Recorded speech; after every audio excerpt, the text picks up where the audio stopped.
Hey there, welcome back to another video. This time around, it is my review of the 2024 action sequel, Bad Boys: Ride or Die. Now, I enjoy the previous three films in this series, actually quite a bit.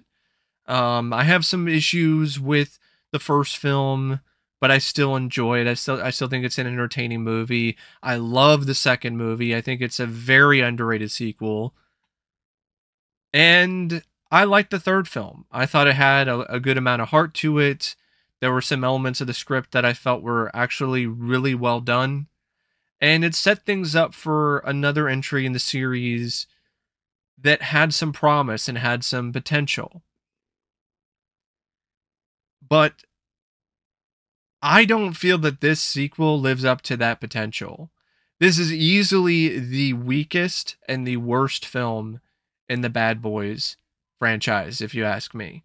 This is the kind of film that is the epitome of forgettable and average at best. Like, I'm not going to sit here and say that I think it's an overall bad movie or a bad sequel, but I am going to say that it's weak, and I'm going to admit that it is definitely disappointing, considering where Bad Boys for Life left things off. Uh, the fact that this is what follows after, it is genuinely a letdown. Now, the film is directed by Adil and Bilal, who I think they're the same directors of the third film.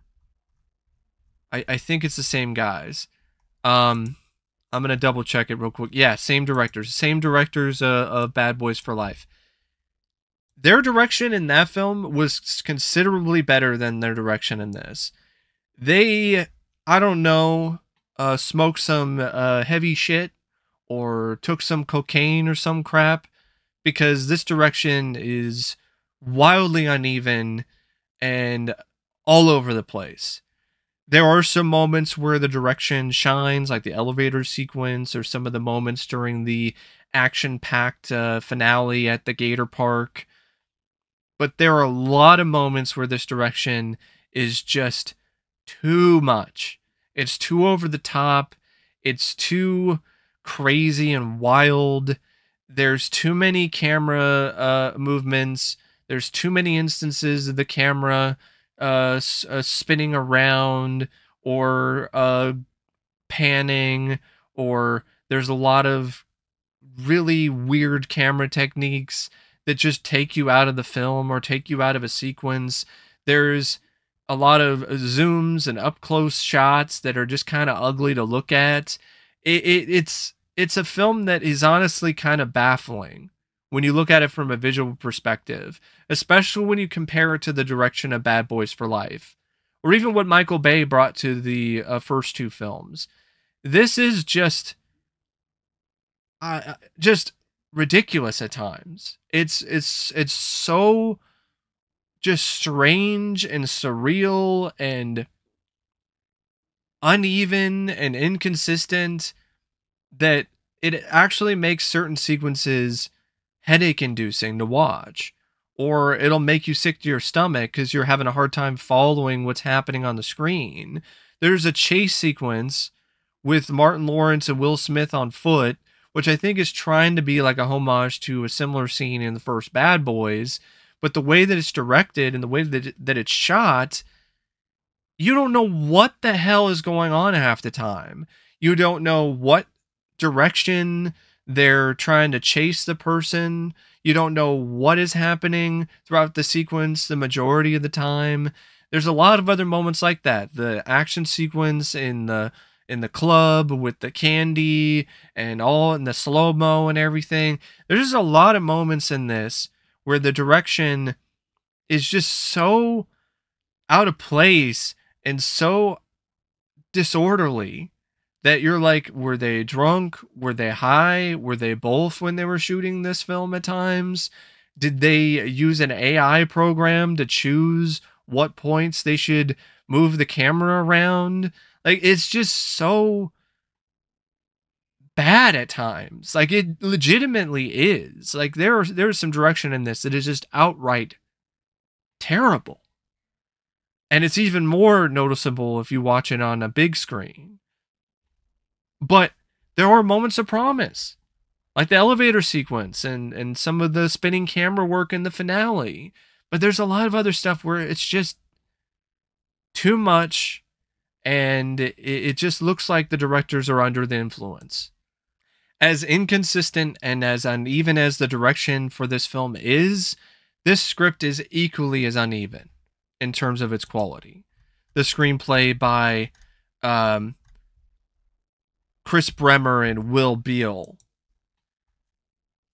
And honestly, this is the worst part of this film. This is the biggest reason why this movie is below average to me personally. Because even though it does have some moments that shine and are actually pretty solid, like the Reggie sequence where he kicks ass and takes some names in surprising fashion, the elevator sequence with Rhea and Lockwood, which is surprisingly tense, and some of the action in the wild and just insane crazy finale at the abandoned Gator Park. Other than that, this script is lazy and lame. So, first off, the main plot sucks. It's the weakest one out of all of the movies, if you ask me. It deals with Captain Howard and him being framed and him being set up by some other people who were working with the cartels in the past when Howard was captain, and Howard figured it out and was going to expose them. So they decided to set up some elaborate ass plan years later to frame him and make it look like he was the one that was in on it the entire time. And he was the one that was the head of it all. So they ruined his legacy, and it's up to Mike and Marcus to clear his name long after Howard's death. And I'm like, this is some lazy bullshit. Like, you can't even come up with anything else other than this crap? Really? Are you kidding me? And if that isn't bad enough, there's some equally as lazy shit when it comes to other aspects of this script. In Bad Boys for Life, there was a refreshing amount of vulnerability and realness that was added to the script in terms of what was going on with Mike Lowry after he was shot and almost died, and how that affected and how that strengthened the bond between him and Marcus. And it was something that genuinely added a lot of heart, a lot of extra soul to Bad Boys for Life. Well, they try to do that again here, but this time it's Marcus that has the near-death experience. And he has a heart attack at Mike's wedding. And no, he doesn't marry Sid. He doesn't marry Rita. He doesn't do anything that makes any sense. He marries some random woman named Christine who never showed up in any other movies previously. So that's another example of why this script is bad. Like, who the hell is Christine? Where did she come from? I don't like it when sequels do this shit, where they just have some random new character who was never in any of the other movies show up, and now I'm supposed to care about them. I'm supposed to care about her in a shootout at the end. Why? I don't even know this woman. Oh, but she's Mike's new wife. Who gives a shit? I don't know who the fuck this woman is. There's no character development. There's no depth to her. I don't know this woman. Why was it not Rita? Or why was it not Sid from Bad Boys 2? Marcus's sister. Like, why not? Like, I don't understand why we have this random woman who you've never even heard of that's now supposed to be important. And so you have this whole wedding scene, and Marcus collapses of a heart attack, and then you have this ridiculous, over-the-top, melodramatic silly ass hallucination or near-death experience sequence where Marcus is underwater and is seeing his life flash before his eyes and seeing all these other previous lives that he and Mike shared or had together as partners and as friends, including one where he was a farmer and Mike was his donkey. And he sees Captain Howard, who then tells him, it's not your time yet. And then there's this whole just repeated gag throughout the film that wasn't funny at all, that involved Marcus mentioning all these different previous timelines where he and Mike were partners and past lives. And there's this whole stuff with Marcus now thinking that he's chosen by God and he's invincible. He can't die because he survived his heart attack and he had these visions. And it's just really badly done. And it just comes across like a really lame retread of the dramatic arc from the previous film involving Mike. But this time it was with Marcus and his near-death experience. It's like, why are we rehashing this? Why are we doing this shit again? And if that isn't bad enough, the writing doesn't even fulfill the potential of this arc with Marcus, because it sets things up where he's going to have to give up some stuff that he likes, to give up his Skittles, his gas station hot dogs, give up his chips. He's going to have to eat right and exercise and change his lifestyle for the better after his heart attack, which is a good message for people to, look at or see in a film like this. But the script just drops all of that. As soon as he recovers from his heart attack and leaves the hospital, he's now back to being the same old Marcus, except even more annoying, because he's doing all this lame shtick about past lives, talking about how he's invincible and he can't die, and now he's just eating sweets, eating junk food, and it doesn't have any effect on him.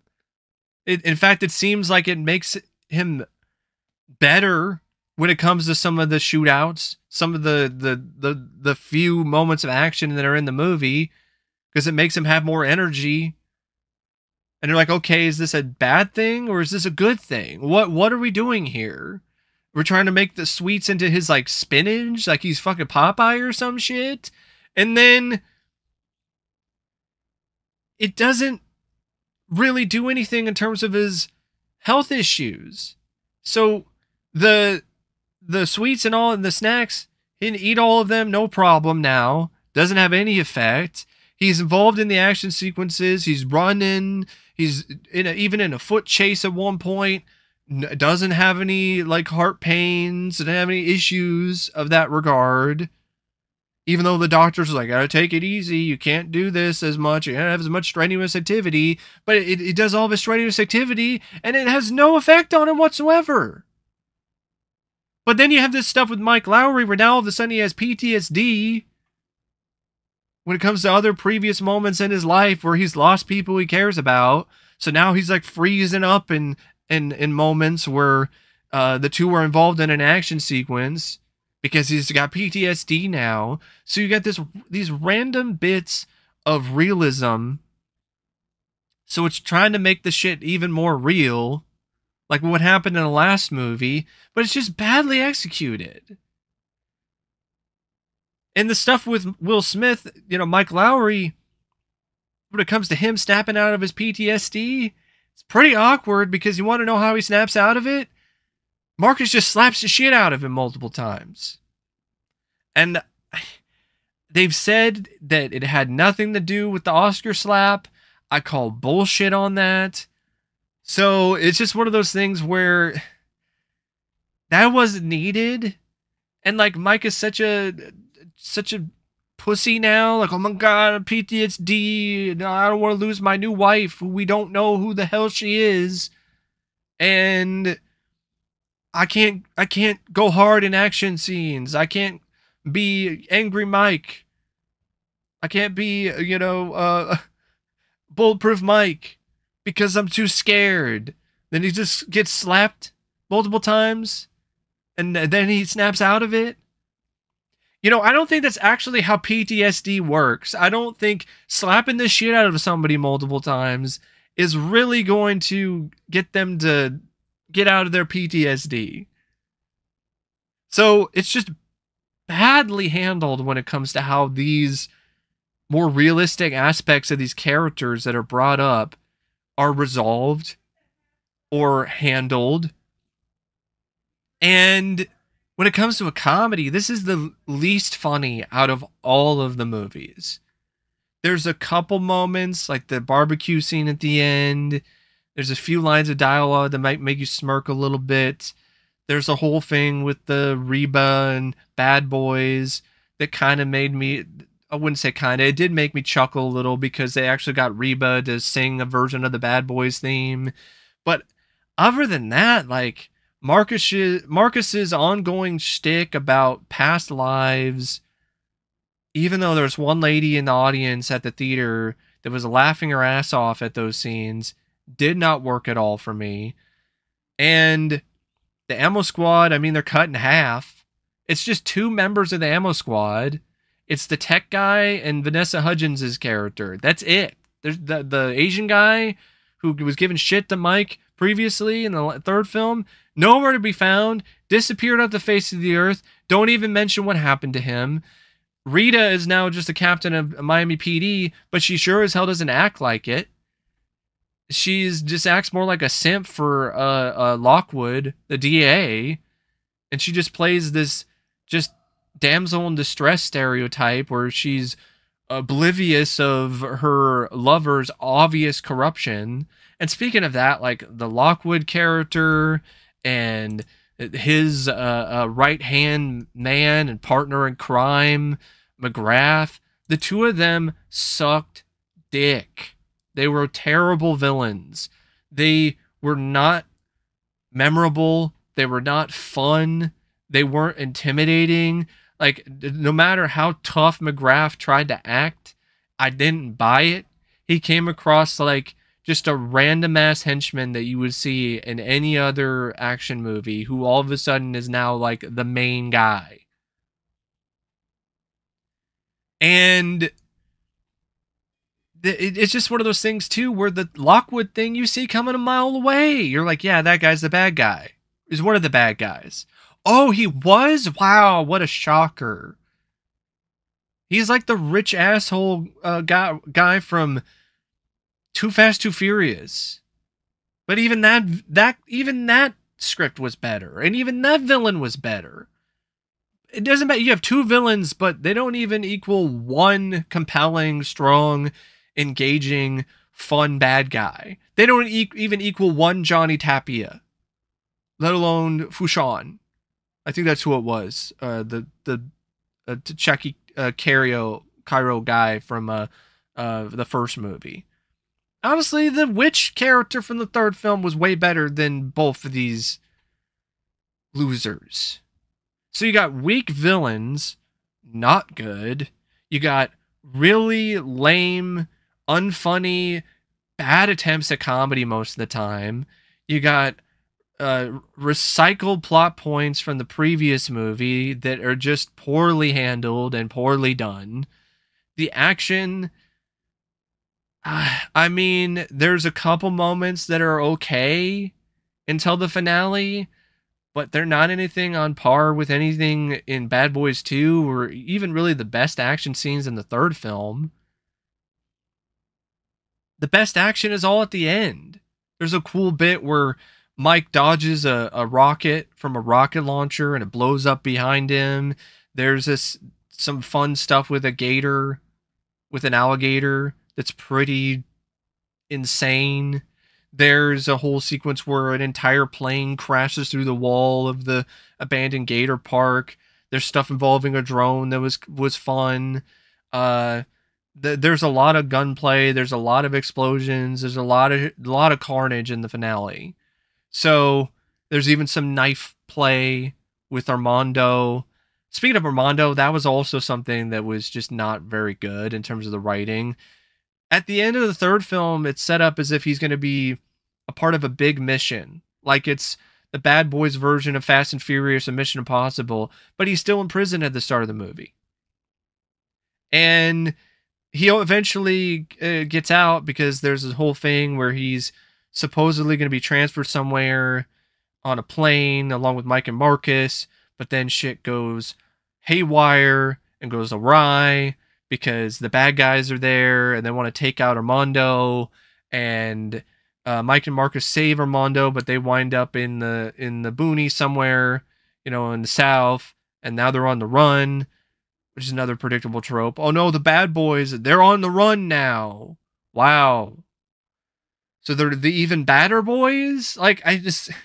So they're on the run, and Armando is also being hunted by this U.S. Marshal who is the daughter of Captain Howard, but the only daughter I remember seeing in Bad Boys for Life was like a teenager playing basketball, and now she's a grown-ass woman. Unless he had another daughter, what in the hell is going on here in terms of the continuity? Now she's a grown-ass woman with her own daughter? Huh? So, there's the stuff with the U.S. Marshals trying to take down Armando, but of course it predictably ends with Armando not being caught by her, not being shot by her, because he's a good guy now. He saves the U.S. Marshal's daughter, Callie, and that enables the U.S. Marshal to let him go. So now he's free. And I'm like, you made the same mistake that you did in the previous film with this character. He still doesn't matter if he's trying to atone for his sins or he's part of the family. He shot Captain Howard in the neck with a sniper rifle and killed him. I care a lot more about Captain Howard than I do about Armando and his redemption. So I think they really fucked up. Because now I'm supposed to care and give a shit. Like, why? And he's supposed to carry the franchise? No. Hasn't earned that at all. So the stuff with Armando, which isn't really that great. He has a few okay bits of action near the end with some knives and with a gun, but that's honestly it. His character doesn't really have any extra added depth other than him convincing the U.S. Marshal to let him go, Judy Howard, because he's a good guy now. Other than that, there's not really anything extra in terms of his character, in terms of added depth. You have some returning characters from the other films, like Sally's Fletcher character, his hacker character. He shows up, but he shows up also only to die. So if you like that character, well, too bad, so sad. He gets shot in the head in this movie. So great, okay. That's another reason why it's not the best script. Hey, there's a fan favorite. Oh, now he's dead. Great. Okay. Like, it wasn't already depressing enough as it is when it comes to this series at this point. Let's also kill off Sally's character. Let's kill him off too. Fletcher. And you have some other stuff involving some newer characters. Like Tiffany Haddish plays a stripper named Tabitha, who had a past with Mike Lowry. She tries to get him to go down on her in a really unfunny scene. And there's some extra attempts to try to add something with Kelly and Dorn, the last two members of Ammo. But the only thing that they add is that they're now a couple. It's like, okay, great, lovely. Don't really care that much. And they really did Kelly a bad here. They really did her dirty because she doesn't really do much of jack shit in this movie. Like, you think she's going to have a moment where she's going to take out Lockwood? Nope. She gets shot in the leg and is basically done for the rest of the climax. And you do have some stuff with Reggie, which that is definitely, like I said, that sequence is like one of the few highlights in this movie. The scene where Reggie kicks some ass and takes some names because Marcus's wife Teresa and his family, they're in danger, and Reggie is asked by Marcus to hold serve, and he does it and then some. Takes out like 20 different guys, John Wick style. It's a crowd pleasing sequence, and it's a good payoff to the whole Reggie arc.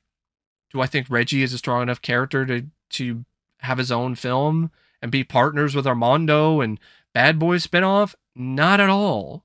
But it was a fun scene, but it's also a scene that you could have tacked on or put somewhere in the last movie. It didn't have to be a reason for why this movie got made.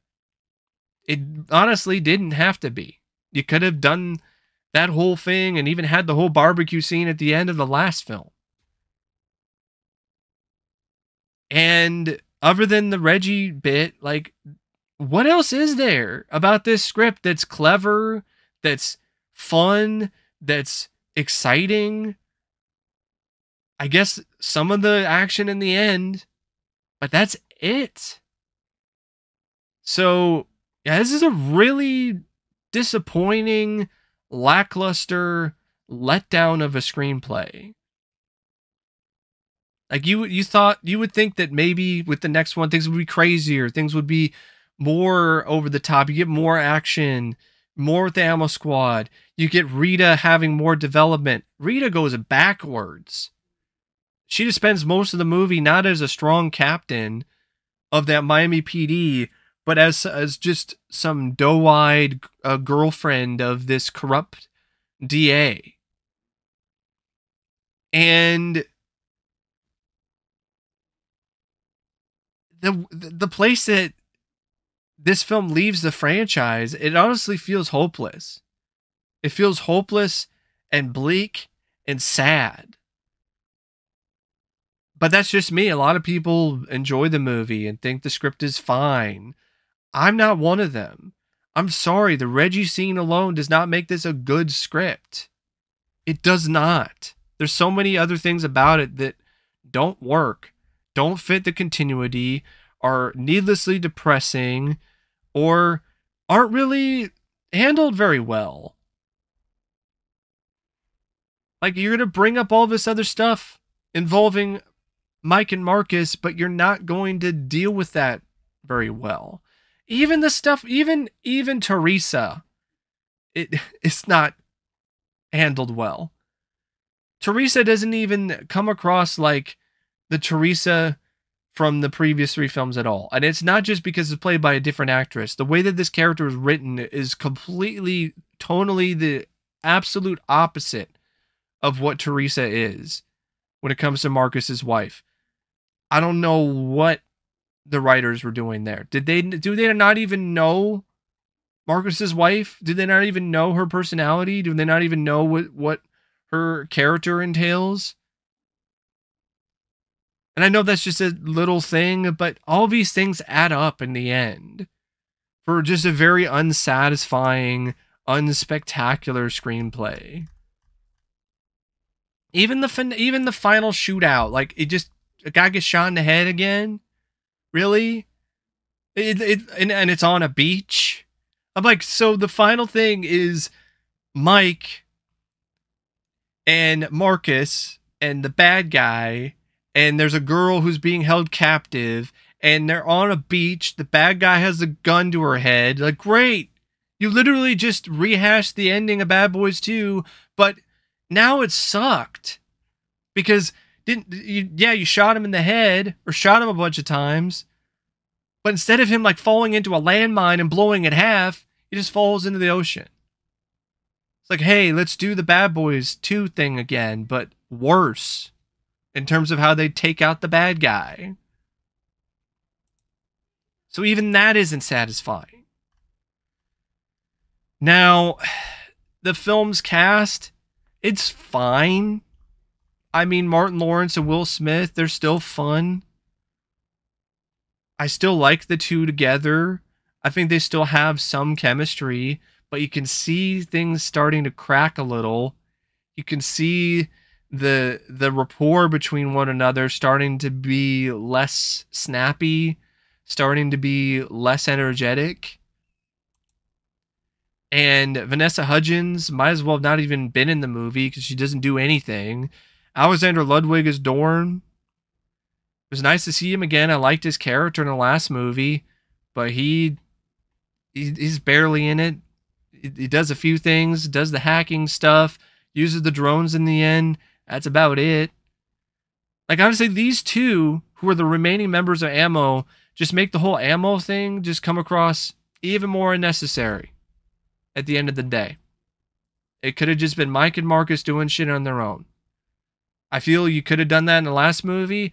You could have done it here too.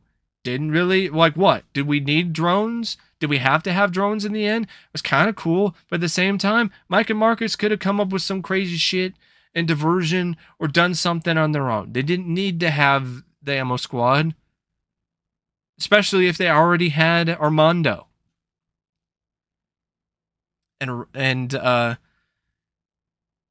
Yeah, like I said, it was nice. I wouldn't say it was nice to see the two again because they didn't really do that much, but I'm not going to say a lot in terms of, criticism when it comes to their performances. Like, it was fine for what little they had to do.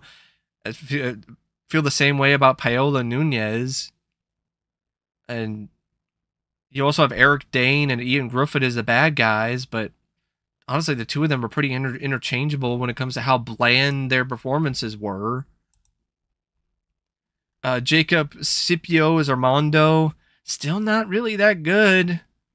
I didn't really feel he had that much of a screen presence in the last movie, and it's really evident here. Like, he does not have the personality or charm to be a lead. He does not. Melanie Liburd as Christine Lowry, I didn't think she was that good. Lovely to look at, but had no chemistry whatsoever when it comes to romantic chemistry or any kind of spark with Will Smith. Did not buy that they were madly in love with one another at any capacity. Like, the chemistry between Will Smith and Gabrielle Union in Bad Boys 2 was way better. So was the chemistry between him and Paola Núñez in Bad Boys for Life. Then you got Tasha Smith as Teresa.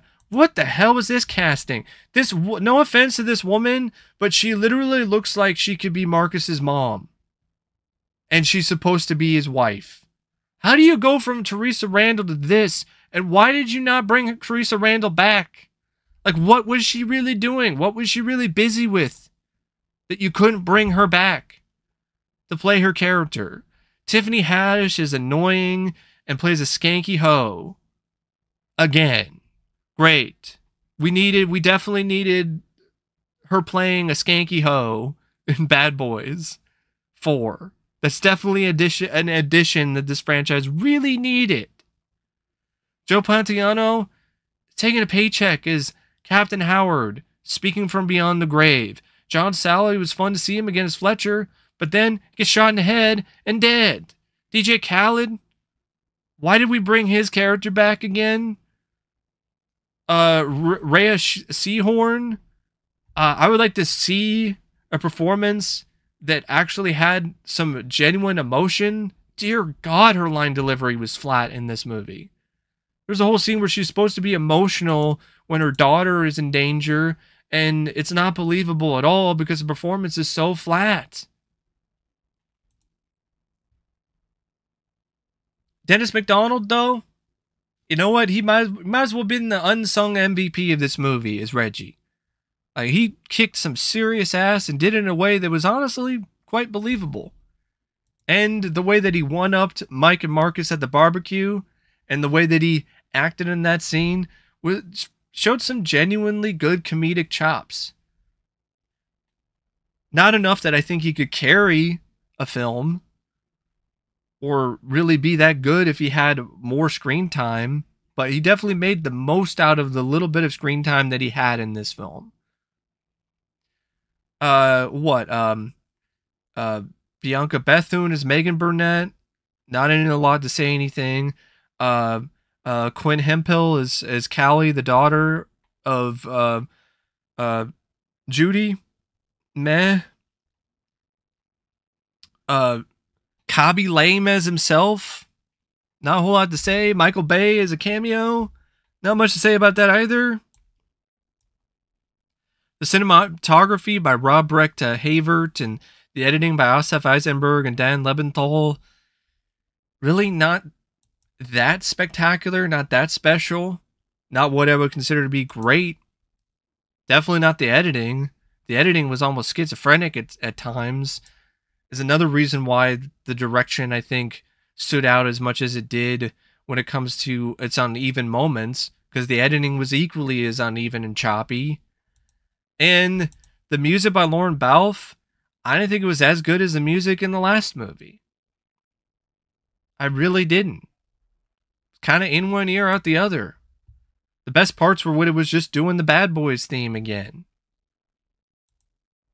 And it's like 115 minutes, and it's got okay pacing, but there's a lot of moments where it's not funny. The action isn't that great. So, yeah, I